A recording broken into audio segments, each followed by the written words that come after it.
Tensioneve të krijuara në seancë nga holli i kuvendit u dëgjuan sërish qëndrime krejtësisht të ndryshme nga partitë politike, duke treguar se palët mbeten larg një marrëveshjeje për krijimin e institucioneve të reja. Kryetari i Lëvizjes Vetëvendosje, njëherësh kryeministër në detyrë Albin Kurti, u bëri thirrje liderëve partijak që të ulen dhe të arrijnë një marrëveshje e cila sipas tij do të garantonte edhe zgjedhjen e presidentit.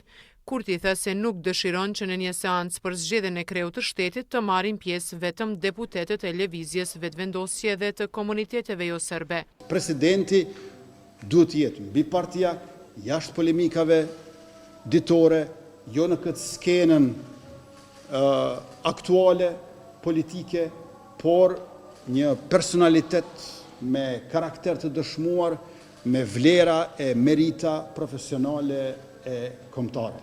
Prandaj edhe një herë u bëj thirrje kryetarit të PDK-s, Bedri Hamzës, kryetarit të LDK-s, Lumir Abdigjiku, kryetarit të Aleancës, Ardian Gjini, që të bisedojmë duke u takuar dhe duke u takuar të merremi vesh, të bëjmë marrëveshje politike për rrugën e përbashkët përpara, për hir të institucioneve të Republikës dhe popullit Kosovës e ardhmërisë së tij. Kurti foli edhe për incidentin me deputeten e Aleancës Time Kadriaj, e cila gjatë seancës hodhi vezë në drejtim të tij. Gjuajtja me vezë dhe goditja e sakos dhe pantallonave të kryeministrit nga vezët që i hedh një deputete është çmimi që unë duhet ta paguaj në mënyrë që ata të ulen dhe të bisedojmë bashkë e të dialogojmë. Jam i lumtur ta paguaj këtë çmim. Vetëm le të vinë takim. Vetëm le të ulemi, le të bashkëbisedojmë. Unë nuk ankohem që ata hedhin vezë. Unë ankohem që ata s'duan të takohen. Deputetët e Aleancës dolën së bashku nga kuvendi pa u ndalur për të dhënë qëndrimet e tyre. Vetëm Teuta Haxhiu tha shkurt se për situatën do të diskutohet fillimisht brenda partisë dhe më pas do të bëhen publike qëndrimet.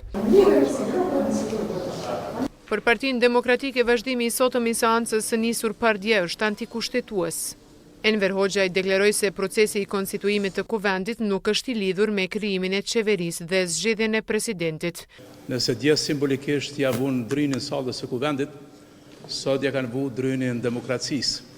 Me që sot ka qenë dita kur do duhet të propozohej emri dhe të votohej kandidati për kryetar të kuvendit dhe të konstituohet kuvendi si i tillë.